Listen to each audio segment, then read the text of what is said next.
Hello, Matt here at Midland Earth.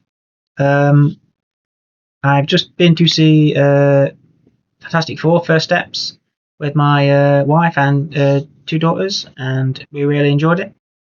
Um, Initial first thoughts are, I don't know, I felt a bit weird coming out of it. I don't know why, but I think I was just in my own head about it a little bit. I think because there's a lot different to Superman. Sorry, that was launching the universe, whereas this is kind of a lot riding on this kind of saving the MCU a little bit. So I think I had a bit more invested in this than I did in Superman. When I came out Superman, like, yay, like good launch of like a new universe. Whereas this, I kind of came out like, I don't know.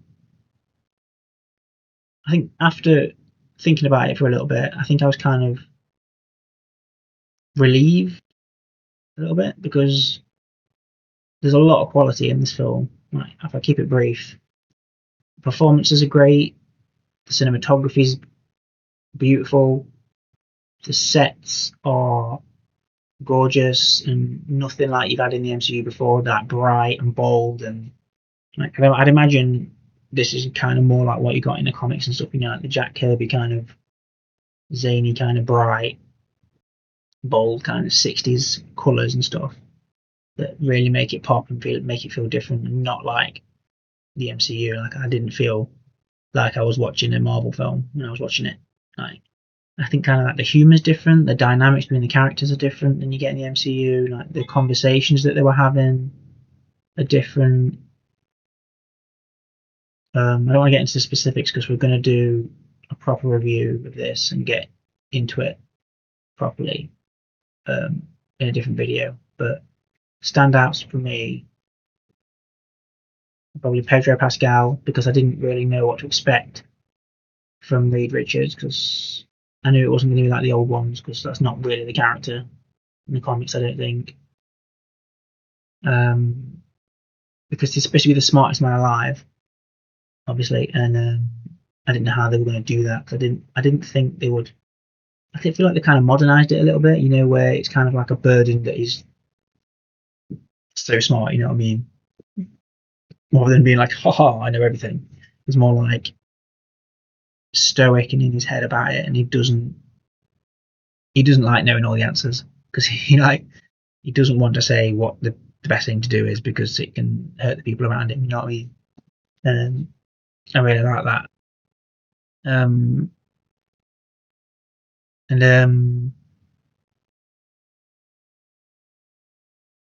Vanessa Kirby is really good as Sue Storm as well. I like what they did with Sue, and they made her an integral part of the story, which is always good. And like her and Pedro Pascal as Reed, their kind of relationship is pretty much like the focal point of the film, really, which is good because I think that's something that some Marvel films have been lacking is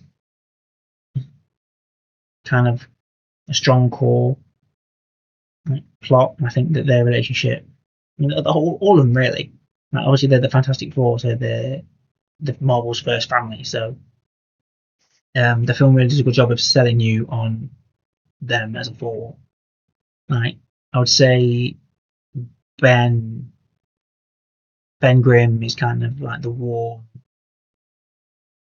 center of the family. Like Johnny is the impulsive kind of cocky, confident part of the family. Like Sue is the kind of like the leader. I think more than Reed. Reed is the brains, whereas she's like the leader, and they make her like quite a big figure in like the world as well, which is interesting. Um, but yeah, the whole world is so different than what we've had in the MCU. I think that's really refreshing, and it's what Marvel kind of needs to get back to, like every film being distinct, but then subtly peppering in things that are going to come up later on. You know what I mean? That's like what Iron Man did. It's what like Captain America did. It's what like, all these first Phase One films did. So I feel like that is what they're doing in Fantastic Four. Some things are gonna pay off like later on. I'm excited about that. yeah, really happy with it. Really happy with hopefully where Marvel's going. I can see Reed leading because he leads the Fantastic Four really well, and I feel like he could lead potentially the Avengers and stuff, and he could kind of replace like Downing, like Chris Evans and stuff, and as like a leader within the MCU, which is really exciting. But yeah, if I had to give it a rating out of 5, I'd probably give it a 4. Like solidly. This wasn't. I mean, if I had to say anything that I didn't like, I don't know. I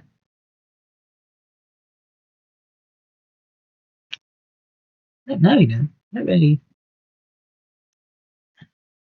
What did I not like?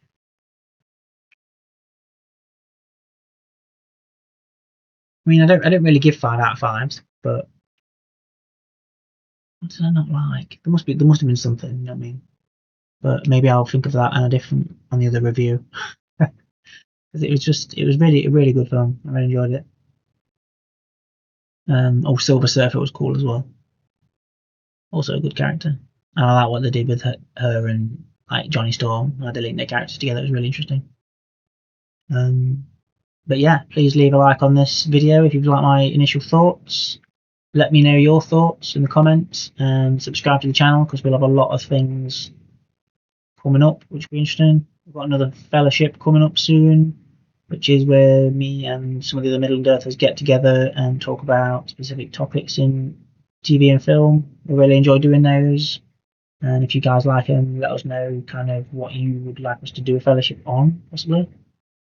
Yeah, let us know. We really like communicating with you guys and you guys letting us know what you want because it allows us to give you things that you're actually going to engage with. So that's important to us. All right. We will see you in the next review on Fantastic Four. Go watch it. I think it's a good family film as well because it's about family. So, yeah. See you in the next review.